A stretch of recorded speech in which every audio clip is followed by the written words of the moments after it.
यह कहानी राजस्थान के कोटा शहर की है।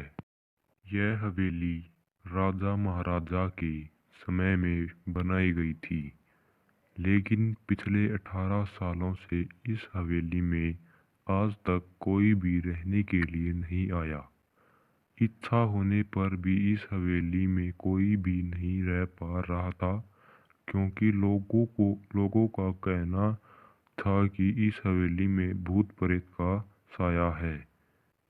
जब अजीत सिंह को इस हवेली के बारे में पता चला तो उसने तय किया कि वो इस रहस्य को जानकर ही रहेगा, क्यों लोग इस हवेली में नहीं रह पा रहे हैं। उसने मजबूत इच्छा शक्ति से हवेली में रहने की पूरी तैयारी कर। जब उसने हवेली के अंदर जाने के लिए आगे बढ़े तो दरवाजे पे किसी अनजान व्यक्ति ने उन्हें रोक लिया और नजदीक जाके बोला, कौन हो आप और किधर जा रहे हो? अजीत सिंह ने जवाब देने के बजाय उसे सामने सवाल किया, जी आप कौन? मेरा नाम तो अर्जुन सिंह है और मैं यहीं पास में रहता हूँ। अजीत सिंह ने कहा, ओह, मैंने सुना है कि यह एक भूतिया हवेली है और यहाँ कोई भी नहीं आ पाता, इसलिए मैं इस हवेली में एक दिन रुकने का फैसला किया है। अर्जुन सिंह ने कहा, जी हाँ, आपने सही सुना है और आप भी अंदर मत जाइए। मेरी माने तो आप भी वापस लौट जाइए, यहाँ बहुत खतरा है। यह सुनकर अजीत सिंह खुश हो गया, जैसे उन्हें कोई लॉटरी लग गई हो। अर्जुन ने उसकी खुशी को देखकर बोला, आप क्यों खुश हो रहे हो? आपको तो भूत का नाम सुनकर डर लगना चाहिए। शायद आपको पता नहीं होगा कि मैं भूत प्रेत में दिलचस्पी रखता हूँ। अगर इस हवेली में भूत है तो मैं अंदर जरूर जाऊंगा और सारी सच्चाई का पता भी लगाऊंगा। इतना कहकर अजीत सिंह उस हवेली में चले गए। अंदर जाके अजीत ने अपनी बैग को साइड में रखा और हवेली के चारों ओर देखने लगा। सारे रूम भी चेक कर लिए। बाद में ड्राइंग रूम में आके सोफे पर बैठ गया। उसने वहां बैठकर दारू के 2-4 पैग भी पिए। वहीं अचानक उस रूम में लाइट का एक बल्ब चालू बंद होने लगी, लेकिन अजीत ने उस पर ध्यान नहीं दिया।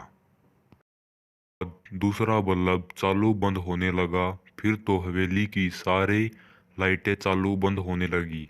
यह सब देखकर अजीत अपनी जगह खड़ा रहा और संपूर्ण सचेत हो गया। अचानक उसके सामने एक छोटा टेबल हवा में उठने लगा, करीबन 6 फुट हवा में ऊपर जाके गोल गोल घूमने लगा और बाद में अजीत की ओर तेजी से आने लगा। अजीत ने तुरंत ही अपनी जगह बदल दी और दूसरी ओर चला गया और वो टेबल वहीं जाके गिरा जहां अजीत खड़ा था।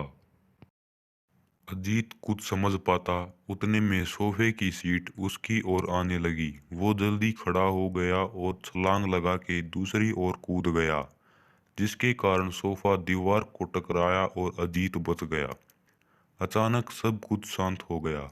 अजीत ने चारों ओर सतर्कता से देखा और बड़ी आवाज में बोला, तुम जो भी हो सामने आकर के बात करो।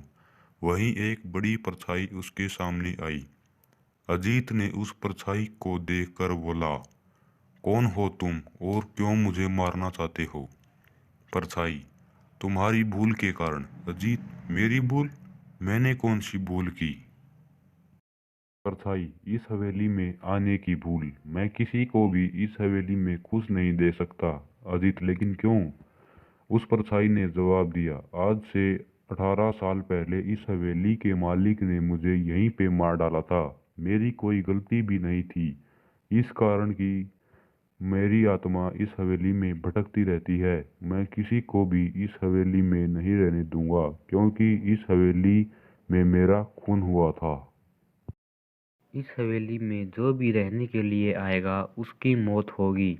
अजीत ने कहा, मैं तुम्हें अपने असली रूप में देखना चाहता हूँ। तुम्हें मरने से पहले तेरी यह इच्छा भी अवश्य पूरी करूँगा। और उस परछाई ने एक भयानक रूप ले लिया। उसका चेहरा इतना भयानक था कि अजीत भी एक क्षण के लिए डर गया था, लेकिन दूसरे ही क्षण में उसने अपने आप पर काबू पा लिया। बाद में अपनी जेब से सफ़ेद पाउडर निकाला और भूत के ऊपर फेंक दिया। भूत के ऊपर पाउडर पड़ते ही वह जलने लगा। बड़ी बड़ी ज्वालाएं उठने लगी। वो बहुत जोर जोर से चिल्लाने लगा और बाद में पूरी तरह से जल गया। उसके बाद अजीत ने चैन से सांस ली और वहीं पर सो गया। दूसरे दिन सुबह जब अजीत को सही सलामत हवेली से बाहर आते देख अर्जुन को आश्चर्य हुआ। अर्जुन ने अजीत से पूछा, तुम कैसे जिंदा हो? तब अजीत ने अर्जुन को कल रात को घटी घटना बुरी तरह से बताई और बोला, अब यह हवेली भूतिया हवेली नहीं रही।